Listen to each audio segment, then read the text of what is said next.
Welcome to safe trade. આજે આપણે જોશું મિત્રો લાસ્ટ વીકમાં જે આપણા નિફ્ટી અને બેંક નિફ્ટીના જે લેવલ્સ હતા એનું શું પરફોર્મન્સ રહ્યું, કેટલું ફાઇન કામ થયું છે એ બધું આપણે આજે જોશું, બરાબર. અને નેક્સ્ટ વીક માટે શું અપડેટ છે તે પણ આજના વિડીયોમાં આપણે કવર કરશું. પણ એક ઇમ્પોર્ટન્ટ ડિસ્ક્લેમર કે જો કોઈ ટ્રેડ લેતા હોય અમારા લેવલ્સ ઉપર તો પોતાના ફાઇનાન્શિયલ એડવાઇઝરને સલાહ લઈને ટ્રેડ લેવા. અહીંયા આપણે ફક્ત એજ્યુકેશનલ પર્પઝ માટે જ આ વિડીયો આપીએ છીએ. તો ચાલો સૌથી પહેલા જોઈએ કે નિફ્ટીમાં કેટલું કામ થયું હતું સારું.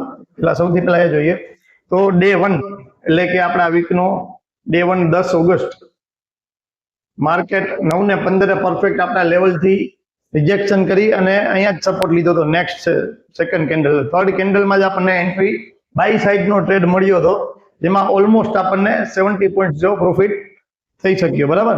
નેક્સ્ટ ડે માર્કેટ જ્યારે અહીંયા જોઈ શકો છો તમે કે આખો દિવસ જે આપણું હતું લેવલ્સ એની આજુબાજુ જ નિફ્ટી રહી છે. કેટલું પરફેક્ટ કામ થાય છે એના માટે આપણે આ જોઈએ છીએ, બરાબર. નેક્સ્ટ ડે એક જ કેન્ડલમાં, પહેલી જ કેન્ડલમાં આપણે કામ પોસિબલ ન થયું. સેકન્ડ કેન્ડલમાં અને આખો દિવસ માર્કેટ જે આપણા 24,475 થી 24,431 ફક્ત 30 પોઈન્ટમાં આપણા લેવલ્સની વચ્ચે જ માર્કેટ રહ્યું છે. તો આમાં કોલ અને પુટ વેચીને, બરાબર, તમે હેજિંગ કરીને માર્કેટમાં થીટા ડીકેનો બેનિફિટ લઈ શકો છો, જે ટ્રેનિંગ આપણે આપણા ક્લાસમાં આપીએ જ છીએ. તો દરેક વસ્તુમાં લેવલ્સમાં કામ થાય છે, પૈસા મળે છે, ખાલી ક્યારે શું આપણે ટ્રેડ એક્ઝિક્યુટ કરવાનો છે એ જોવાનું છે, બરાબર.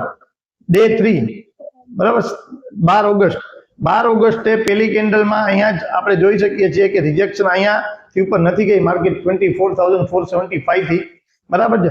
થર્ડ કેન્ડલમાં જો આપણે એન્ટ્રી કરેલી હોય તો ઓલમોસ્ટ એ દિવસે 24,431 થી નિફ્ટી 24,249, બટ ફૂલ રેલી આપણે ન લઈ શકીએ, બરાબર છે. વચમાંથી જ માર્કેટ કવર અપ થઈ ગયું એટલે આપણે 24,305 ની આસપાસથી આપણો ટ્રેડ સ્ક્વેર ઓફ કરવો પડ્યો. એટલે ઓલમોસ્ટ 100 પોઈન્ટ્સથી વધારેની રેલી આપણને ડે 3 માં પણ મળેલી છે. ઓકે, ડે 4 માં કામ થયેલ નથી, બીકોઝ તમે જોઈ શકો છો ડે 4 માં માર્કેટ અહીંયા રિજેક્ટ કર્યું, બટ આપણને ચાન્સ ટૂંકમાં પૂરો એન્ટ્રી કરવાનો મળેલો નહોતો, બરાબર. ડે 5 માં પણ આપણે પુટ સેલ કરીને કામ કરેલું છે.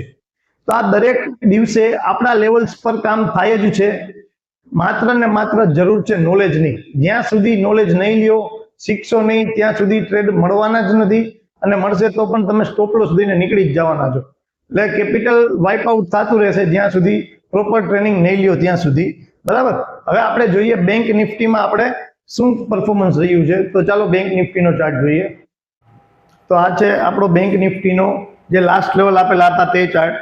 આપણે સૌથી પહેલા જોઈએ 10 તારીખે, 10 ઓગસ્ટે આપણને અહીંયા જોઈ શકીએ છીએ આપણે માર્કેટ ફર્સ્ટ કેન્ડલ જ આપણે રિજેક્શન ઓલમોસ્ટ અહીંયા આપણા લેવલ્સથી ઉપર ન જઈ શક્યું. સેકન્ડ કેન્ડલમાં આપણને એન્ટ્રી મળે છે અને ઓલમોસ્ટ આપણે આરામથી ટાર્ગેટ અચીવ થઈ જાય છે, બરાબર છે.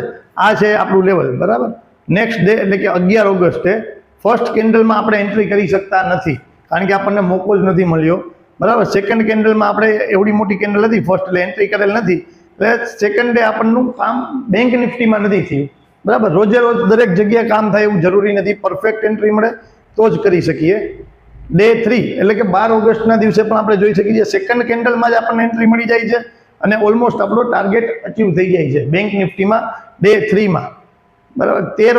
13 ઓગસ્ટમાં આપણે એન્ટ્રી કરીએ છીએ, બટ આખો દિવસ માર્કેટ કન્સોલિડેશન ઝોનમાં છે. તમે જોઈ શકો છો આખો દિવસ માર્કેટ એક જ ઝોનમાં રહ્યું છે.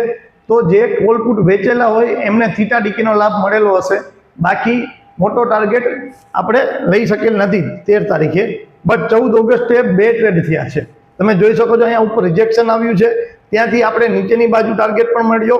અહીંયા 3 વાર આપણા લેવલ પાસે ટચ થયું છે ઓલમોસ્ટ. તમે જોઈ શકો છો અહીંયા પણ આપણે કામ કરેલું હતું અને ઓલમોસ્ટ આપણને પરફેક્ટ જે પુટ વેચેલો હતો એમાં ઓલમોસ્ટ ખાલી ને ખાલી માત્ર છેલ્લી અડધીથી પોણી કલાકમાં ઓલમોસ્ટ આપણને 80 પોઈન્ટ્સ પુટ સેલિંગમાં. એટલે તમે જોઈ શકો છો કે બેંક નિફ્ટી 200 પોઈન્ટનો મૂવ આવેલો છેલ્લી અડધી પોણી કલાકમાં, તો એ આપણે કેપ્ચર કરી શકીએ. રોજે રોજ કામ ન થાય એ પોસિબલ છે, પણ એન્ટ્રી આપણે ફક્ત આપણા લેવલ પાસે જ લેવાની હોય છે.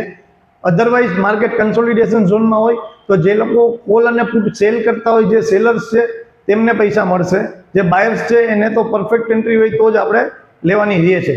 આ દરેક વસ્તુ આપણે આપણી ટ્રેનિંગમાં કવર અપ કરીએ છીએ, બરાબર છે.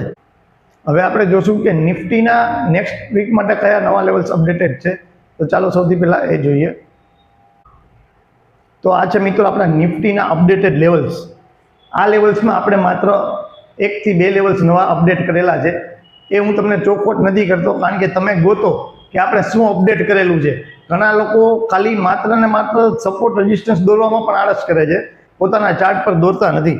તો આપણે અહીંયા લેવલ્સ અપડેટ કરેલું છે, તમે ગોતીને ડ્રો કરી શકો છો. અહીંયા દરેક લેવલ્સ આપેલા છે, મેજર કોઈ ફેરફાર નથી આ લેવલ્સમાં. માત્ર 1 થી 2 લેવલ્સ નવા અપડેટ કરેલા છે, જે તમારે પોતાને ફાઇન્ડ કરવાના છે, બરાબર છે, જેથી કરીને તમે ટ્રેડ કરી શકો. રોજ માત્ર અડધી થી 1 કલાક ચાર્ટને આપશો તો તમે પ્રોપર રીતે ટ્રેડ કરી શકશો નેક્સ્ટ ડે. તો રોજ અડધી કલાક ટાઈમ જો આપી શકતા હોય તો જ આ બિઝનેસ કરવો, નહીંતર ખાલી ગેમ્બલિંગ કરવું હોય તો શ્રાવણ મહિનો ચાલુ છે, તમે કરી શકો છો. આ બધા લેવલ્સ તમે તમારા ચાર્ટ પર અપડેટ કરી લેજો, ઉપરના અને નીચેના. ઉપર 25,106 ટોપ લેવલ છે, નીચે 23,610, બરાબર છે. નિફ્ટીનો ક્લોઝ છે 24,366 બરાબર. આ બાય ઝોન છે, જેમ આપણે કીધેલું હતું. અહીંયા કોઈ પણ સેલનો ટ્રેડ કરવાનો નથી.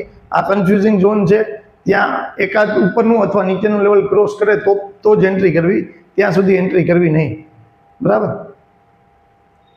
ચાલો હવે આપણે જોઈએ બેંક નિફ્ટીના અપડેટેડ લેવલ્સ, કે તેમાં શું અપડેટ છે અને એમાં આપણે નેક્સ્ટ વીકમાં કઈ રીતે કામ કરી શકશું.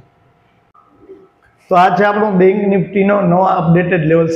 અહીંયા પણ આપણે ફક્ત 1-2 લેવલ જ અપડેટ કરેલા છે, કારણ કે માર્કેટ આખું વીક એક નેરો ઝોનમાં રહ્યું હતું, જેથી કરીને નવા લેવલ્સ અપડેટ કરવાની જરૂર પડેલ નથી, બરાબર છે. તો અહીંયા આપણે 1-2 લેવલ જે અપડેટ કરેલા છે તે આપણે તમે આમાં સ્ક્રીનશોટ લઈ શકો છો, અથવા તમે આમાં જોઈ શકો છો કે માર્કેટ 57,491 બંધ થયેલ છે. ઉપરનું ટોપ લેવલ છે 60,448 અને નીચેનું છે 54,360, બરાબર. આ દરેક વચ્ચેના લેવલ છે, તમે ધ્યાનમાં રાખી અને ટ્રેડ કરી શકો છો, બરાબર. લેવલ્સ બધા આઈ હોપ તમને પ્રોપર દેખાતા હશે. આ તમારા ચાર્ટમાં પ્રોપર ડ્રો કરી લેજો, જેથી કરીને નેક્સ્ટ વીક તમે પરફેક્ટ ટ્રેડ કરી અને બને તેટલો વધારે પ્રોફિટ કમાઈ શકો. શેર બજારમાં લોકો ફટાફટ રૂપિયાવાળા થવું છે એવું માનસિકતા ધરાવે છે, પણ જો તમે શીખશો નહીં તો ફટાફટ રૂપિયાવાળા થવાનું તો સાઈડમાં રહી જશે, બટ કેપિટલ વાઇપ આઉટ 100% થઈ જશે. તો જ્યાં સુધી પ્રોપર નોલેજ નથી ત્યાં સુધી બને તો કોઈની ગાઈડન્સ લઈ અને પ્રોપર કામ કરવું. ટીપથી દૂર રહેજો, કારણ કે માર્કેટમાં ટીપમાં ઓનલી ફ્રોડ જ ચાલે છે. એક પાર્ટીને કહે છે કે કોલ બાય કરો, એક પાર્ટીને કહે છે પુટ બાય કરો. તો જ્યાં સુધી તમને પોતાને કન્વિક્શન નથી, પોતે શીખતા નથી, ત્યાં સુધી માર્કેટમાં ફક્ત ને ફક્ત ઇન્વેસ્ટ કરવું, એ પણ સારા શેરમાં. ટ્રેડિંગ કરવા જવું નહીં, કારણ કે ટ્રેડિંગ કરવું એ એક આર્ટ છે, એક સ્કિલ છે જે તમારે ડેવલપ કરવી જ પડશે, બરાબર છે. તો જો તમારે સ્ટોક માર્કેટ પ્રોપર શીખવું છે તો નીચે આપેલા નંબર પર કોલ કરો અને સેફ ટ્રેડમાં રજિસ્ટ્રેશન કરાવો. ચાલો મળીએ નેક્સ્ટ વીક. Thank you.